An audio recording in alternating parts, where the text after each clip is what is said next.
सभी को नमस्कार। ये जो समाज में जातिगत व्यवस्था और जातिवाद की जो बातें होती हैं, तो सबसे पहले हमें ये जान लेना चाहिए कि जो जाति व्यवस्था थी उसकी उत्पत्ति कहाँ से हुई है। जाति व्यवस्था हमारे समाज में जब वैदिक समाज था, तब उस समाज के कार्यों के आधार पर हमारे समाज का विभाजन हुआ था, जिसे 4 भागों में विभाजित किया गया था। और वो 4 विशिष्ट वर्गों के लोग विशिष्ट कार्य करते थे, उसके कारण उनके 4 वर्गों में उनको बांटा गया था। वो 4 वर्ण थे: ब्राह्मण, क्षत्रिय, वैश्य और शूद्र। जैसे ब्राह्मण जो पूजा पाठ, वेद, कर्मकांड इत्यादि का कार्य करते थे, और जो प्रधान पुजारी होते थे या राजा के दरबार में रहते थे, विशिष्ट कार्यक्रम प्रयोजनों में पूजा पाठ का कार्यक्रम करते थे, वो लोग ब्राह्मण की श्रेणी में आते थे। उसके बाद उस समय काफ़ी राज्य हुआ करते थे, जिससे लोगों को युद्ध में भी जाना पड़ता था। तो जो लोग युद्ध में जाया करते थे वो लोग क्षत्रिय हुआ करते थे, उनको क्षत्रिय की श्रेणी में रखा गया था। और बाकी दुनिया भर के सामाजिक काम, जैसे कोई बुनाई का, कारपेंट्री का या कटाई का, जो भी इस तरह के कार्य होते थे वो वैश्य वर्ग करता था, या व्यापार, ये सब वैश्य वर्ग के कार्य थे। और जो शूद्र था, तो उस शूद्र का एक कार्य था कि वो तीनों वर्गों की वो सेवा करेगा। इस तरह करके वे विभाजन किए गए थे, जो कि उस समय के तत्कालीन समाज के हिसाब से काफ़ी वैज्ञानिक था, और जिसका आधार सिर्फ और सिर्फ उनके कर्म थे, न कि कोई पैदा होना या ऐसा कुल या कुछ खानदान, ऐसा कुछ करके नहीं था। उसका जो बेसिक उद्देश्य था, जो साइंटिफिक उद्देश्य था उसके पीछे, कि जो कार्य करता था वो उस श्रेणी में चला जाता था। उस हिसाब से वो जाति व्यवस्था थी। ठीक है, अब आज की बात करते हैं। आज की डेट में हम जो भी है, हमारी लड़ाइयाँ हैं, हिंदू मुस्लिम की लड़ाइयाँ या डिफरेंट जातियों को लेकर, धर्मों को लेकर लड़ाइयाँ हैं, वो तो है ही हैं। लेकिन सबसे बड़ी लड़ाई जो है आज की डेट में हिंदू धर्म में, हमारे हिंदू धर्म के भाई लोग आपस में जातिवाद की जो लड़ाइयाँ करते हैं, उसके लिए मैं उनको यही कहना चाहूँगा कि जातिवाद हम सबको अपने मन से, मस्तिष्क से, आत्मा से खत्म करना पड़ेगा। क्योंकि हम आत्मा अपनी, जब तक हम चाहे जितनी भी बातें कर लें कि हम लोग जातिवाद नहीं मानते या ये करते हैं वो करते हैं, लेकिन जब तक हम अपने मन से, अपनी आत्मा से उस चीज़ को, जातिवाद जैसे शब्द को, उस एलिमेंट को बाहर नहीं करेंगे, तब तक जाति व्यवस्था समाज से खत्म हो नहीं सकती।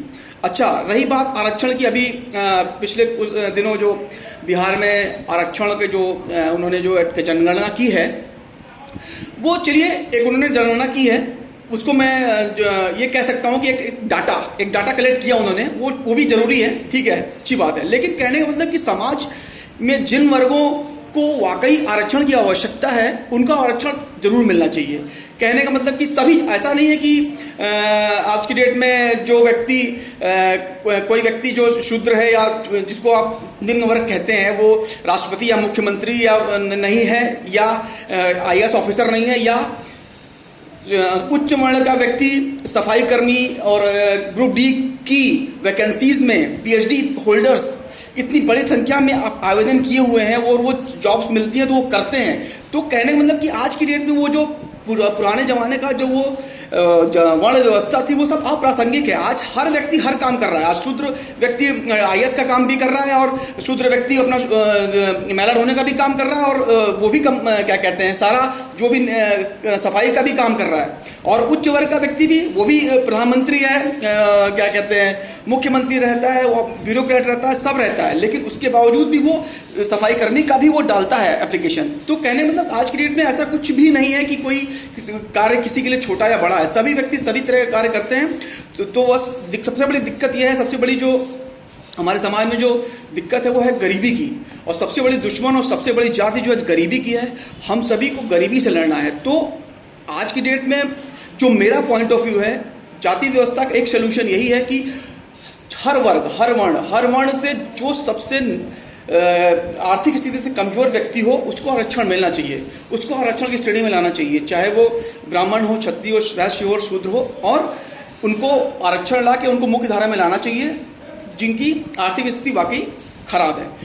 और ये जो हमारे जो आंतरिक जाति व्यवस्था का जो हम लोगों ने अंदर रखते हैं अपने कि ये निम्न दृष्टि से देखना या किसी को उच्च आपकी आंखों में वो उच्च श्रेणी का देखना, ये सब चीज़ों से हमको उबर करके हमको पूरी तरह से हमको आर्थिक व्यवस्था के आधार पर, आर्थिक समता, आर्थिक समानता के आधार पर हमको आरक्षण ला करके उन अपने गरीब भाई बहनों को, चाहे वो किसी भी जन वर्ण जाति समाज के हों, उनको हमको मुख्य धारा में लाना है और अपने मन से ये जो वर्ण व्यवस्था प्राचीन वैदिक काल के समय की थी उसको खत्म करना है। और तभी खत्म होगी जब अपनी आत्मा से, मन से पूरी तरह से हम शुद्धता से उस चीज़ों को खत्म करेंगे।